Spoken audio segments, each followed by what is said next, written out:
AITA for divorcing my wife after she canceled on me 45 days straight. My name is Alex. I am 36 years old, and I work as an operations manager at a tech manufacturing company in Austin, Texas. It is not the most exciting job, but it is stable and allows me to maintain a comfortable lifestyle. I met Jessica 8 years ago at a mutual friend's party. She worked in marketing for an agency downtown. She was ambitious, social, and always busy. At first, her energy attracted me. She was the most active person I knew, always having plans and projects. We got married after dating for 3 years, a beautiful wedding in a vineyard in the Texas Hill Country with 100 guests, fully paid for by both of us. The first few years were good. We had our routines, we spent time together, we had a marriage that worked. But something changed about 2 years ago when Jessica was promoted to account director. Work started consuming more of her time. Meetings stretched into the night. Weekends included urgent work from home. I understood. Promotions come with responsibilities. But I did not understand why I was always the first thing to be sacrificed. When she had to choose between a dinner with me or a client meeting, she chose the meeting. When she had to decide between a weekend together or a networking event, she chose the event. When she had to pick between watching a movie at home or answering emails until midnight, she chose the emails. And always the promise was the same. Next time, babe, I will make it up to you. But next time never arrived. After that canceled anniversary dinner, I started keeping track. Not out of resentment at first, just out of curiosity. I wanted to see if my perception matched reality. Day 1. Something came up at work. Day 3. Dinner at home canceled. I am exhausted. Let's just order DoorDash and watch TV separately. Day 5. Movie night canceled. I was invited to an industry mixer. It is important for my career. Day 7. Sunday brunch canceled. I made plans with the girls. Let's push it to next weekend. The list kept growing. Every day I wrote down the date, the original plan, and the excuse in a small notebook. I did not tell her. I did not want to seem paranoid or controlling. I just wanted to get my facts straight. By day 15, the pattern was undeniable. 15 attempts to spend time together, 15 cancellations. The excuses varied: work, friends, family, exhaustion. I don't feel well, maybe tomorrow. But the outcome was always the same. Me alone, her somewhere else. I tried talking to her one night when she got home late from work for the 10th time in a row. Jess, can we talk? She dropped her bag on the couch and took off her heels with an exhausted expression. Right now I am dead tired. Can it wait until tomorrow? There it was again. Tomorrow. You have been saying tomorrow for weeks. I need us to talk today. She sighed in exasperation. What do you want to talk about? About us. About how we don't spend any time together. About how you cancel every single plan we make. That is not true. We are together right now. Being in the same house isn't being together. When was the last time we did something? Just the two of us. She paused to think for a moment. I don't know. Last week we had dinner together. No, you got home at 11. You ate a yogurt from the fridge and went to sleep. I had already eaten dinner alone 3 hours earlier. Well, work is demanding. Or your friends, or something else. It is never me. She crossed her arms, getting defensive. You are being dramatic. Couples don't have to be glued to each other all the time. We have our own lives. Having separate lives is one thing. Not having a life together is another. Look, I am too tired for this conversation. We can talk tomorrow. I promise we will have dinner together tomorrow and chat as much as you want. Tomorrow. All right, I said. Tomorrow. But I already knew tomorrow was not going to happen, and it did not. By day 30, the list took up 2 full pages of my notebook. 30 canceled plans, 30 excuses, 30 times I chose to believe her when she claimed next time would be different. The variety of excuses was almost impressive. Some were professional: an emergency meeting, a difficult client, an important presentation, a deadline that could not wait. Others were social: dinner with the girls, a coworker's birthday, an unmissable networking event. Others were physical: a headache, exhaustion, I don't feel well. And the most frustrating ones were the vague ones. Something came up. Another day is better. It is not a good time. But they all ended the same way. Me alone, her somewhere else. Day 23 was particularly memorable. I had bought tickets for her favorite artist's concert. $100 each. Third row, secured months in advance. She had said she was excited, that she could not wait, that it was going to be amazing. 3 hours before the show, she called me. Babe, I have bad news. I did not even have to ask. My boss scheduled a dinner with an important client from San Francisco. I can't miss it. I am dying to go with you, but it is my job. And the tickets? Do you want me to ask someone else? Or should I try to sell them? I don't know. I promise next time they come to town we will go. I will make it up to you. I went to the concert alone. The empty seat next to me was a constant reminder of where her priorities lay. I started writing down other things as well. She always had time for her friends. Dinners with Sarah and Monica were never canceled. Sunday brunches with her college group were sacred, untouchable, carved in stone. Networking events where she could meet new people were unmissable. Her Tuesday and Thursday yoga classes never shifted. But I could always wait. I was the flexible plan, the option that could be moved around, the husband who would understand because that is just the way things are. One Friday, I decided to run an experiment. I texted her at 3 in the afternoon. Hey, want to go out for dinner tonight? That new sushi place on the east side you wanted to try. Her reply arrived in seconds. Oh babe, I can't today. I made plans with the girls. Tomorrow? 30 minutes later, I sent her another text from a burner number, pretending to be a colleague. Jessica, there is a last-minute dinner with the San Francisco client tonight. Can you make it? Her response, sure. What time? I will just cancel what I have. Cancel what I have. What she had was a plan with me that she could not break. I did not sleep that night. I stayed in the living room staring at the wall, processing what I had just confirmed. I was not a priority. I was an option, and an option that could always wait. On day 35, I stopped trying. No more dinner invitations, no more movie suggestions, no more weekend plans. I simply stopped asking. Jessica did not notice for the first few days. She was too busy with her own life to realize I had stopped being a part of it. But on day 40, something shifted. Hey, why haven't we done anything together lately? She asked while eating a granola bar before I left for work. I stared at her blankly. We have not done anything because you have spent 40 days canceling every single plan I have suggested. That is not true. I took my notebook out of my jacket pocket and showed it to her. Day 1. Day 3, dinner canceled. Day 5, movies canceled. Do you want me to keep going? I have 40 entries right here. She looked at the notebook with wide eyes. Are you keeping a record? That is sick. What is sick is promising something 40 times and not following through once. You are exaggerating. There is no way I canceled that many times. It is all right here. Dates, plans, excuses. Every single one. She stood up from the kitchen island, visibly annoyed. I am not going to discuss this with you. You are acting like a child, keeping score of who did what. That is not healthy. Do you know what is not healthy? Being married to someone who never has time for you, but always has time for everybody else. Look, I have to go to work. We will talk about this tomorrow.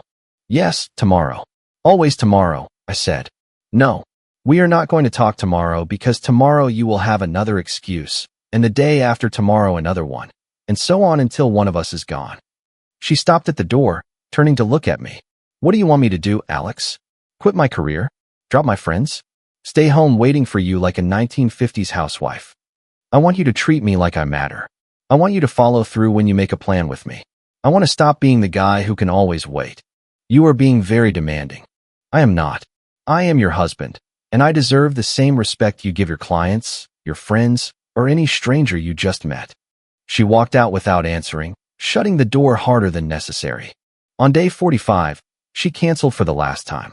We had agreed to go to a mutual friend's wedding in Dallas. It was a Saturday. The wedding was at 5 p.m., and I was already dressed when she called. Babe, something came up. I did not even ask what it was. Okay. Are you not going to ask what happened? No. It does not matter anymore. There was a long pause. Are you mad? No, I am tired. Look, I know I have been very busy, but I promise that after this. Do not promise me anything. Your promises do not mean anything anymore. Alex, you are being very harsh. I am being honest. When was the last time you kept a promise you made to me? Silence. Exactly. Go do whatever you have to do. I am going to the wedding alone. Alone? What will people think? They will think the truth, that my wife had something more important to do. I hung up and went to the wedding. For the first time in months, I enjoyed a night without waiting for her, without checking my phone every 5 minutes, without the anxiety of knowing if she would show up or not. When I got home that night, She was already asleep or pretending to be. I did not care. On day 46, I went to see a lawyer. The process was simpler than I expected. The lawyer explained my options, my rights, and how divorce worked in Texas. I briefly told him the situation without getting into emotional details. He nodded as if he had heard that story hundreds of times. Any community property? He asked. The house is in both our names. But I paid 80% of the down payment from an account I had before the marriage, and I have made all the monthly mortgage payments from my personal account. That can be proven with bank statements. Children? No. That simplifies things considerably. We can file for a reimbursement claim on your separate property contributions. We prepared the papers that same week. I reviewed them 3 times to make sure everything was in order. The following Saturday, I waited for Jessica to be home. She arrived around 2 in the afternoon after a brunch with her friends that had lasted 4 hours. Hi, she said, dropping her bag on the couch. How was your morning? Fine. I need to talk to you right now. I am tired. Can it be tomorrow? I almost laughed. Almost. No, it has to be today. She sighed and sat on the couch. All right. What is wrong? I put the folder with the documents on the coffee table. These are divorce papers. The color drained from her face. What? We have had 46 days where every plan we made, you canceled. 46 days where I am the last priority in your life. 46 days where tomorrow never comes. I am tired of waiting. Alex, this is crazy. You cannot end a 5-year marriage over this. Why not? For feeling ignored? For wanting to be important to my own wife? Because every time I want to spend time with you, you tell me tomorrow? I was busy.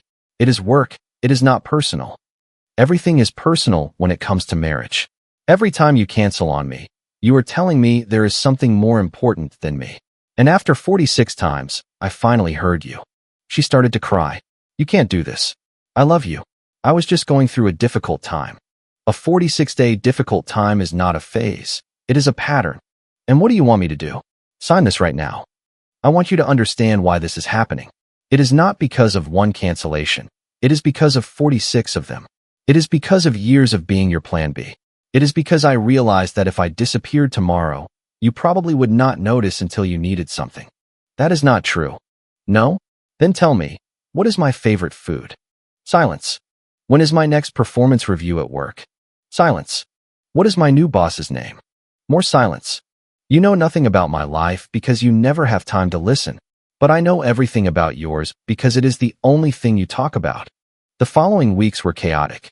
Jessica tried everything to convince me not to move forward. She promised to change. She promised to make time. She promised that everything would be different. She arrived one day with a printed Google Calendar where she had blocked out all our evenings for couple time. She showed me that she had rejected 3 invitations from her friends for that weekend. See, she said with hope in her eyes. I am already changing. Give me another chance. But every promise sounded exactly like the previous 46. Tomorrow, disguised as I promise you. A pretty calendar that would probably fill up with exceptions as soon as the novelty wore off. The problem is not the calendar, I told her. The problem is that I needed to threaten to leave for you to even think about making time for me. I do not want to be an obligation that you check off in your planner. I want to be a natural priority.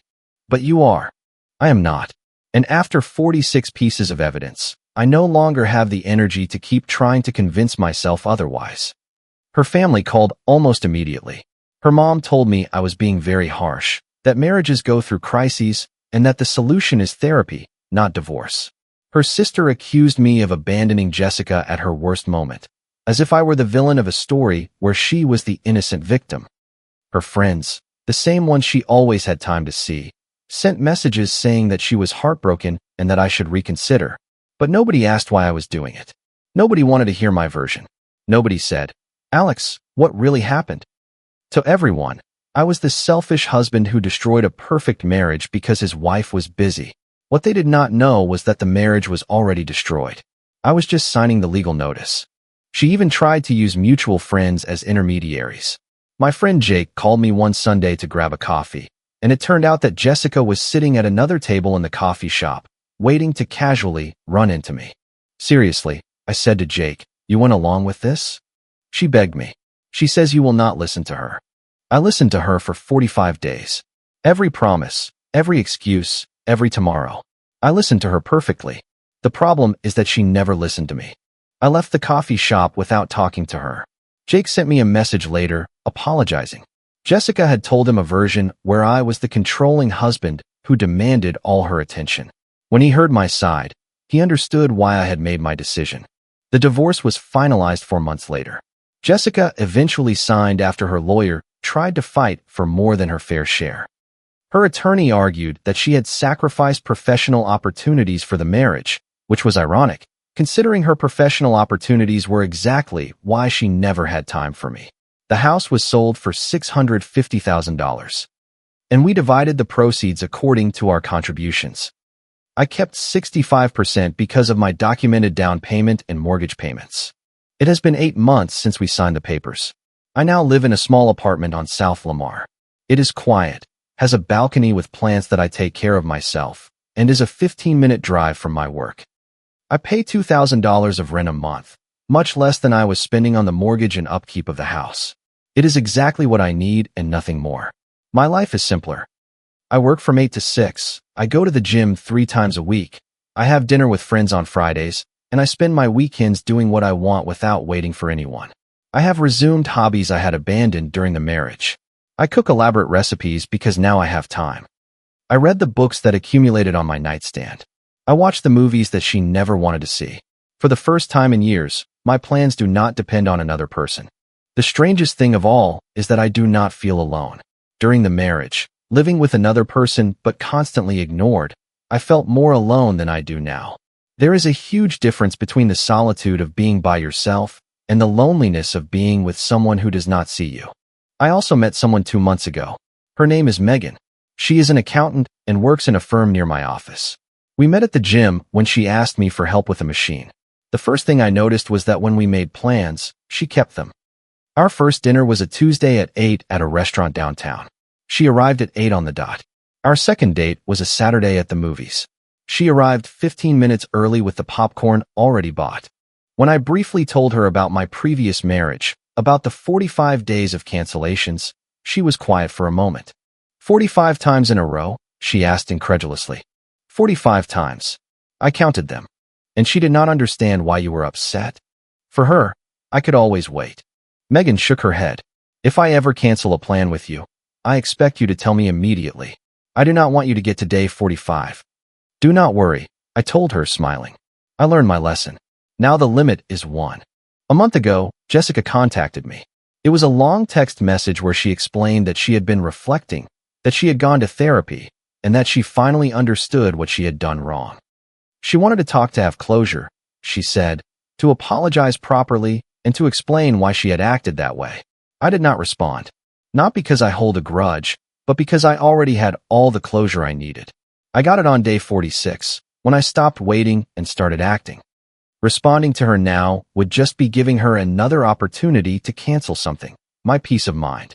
Sometimes I think about those 45 days, about every broken promise, about every tomorrow that never arrived. I wonder if she really did not realize it, or if she simply did not care enough to change. In the end, it does not matter.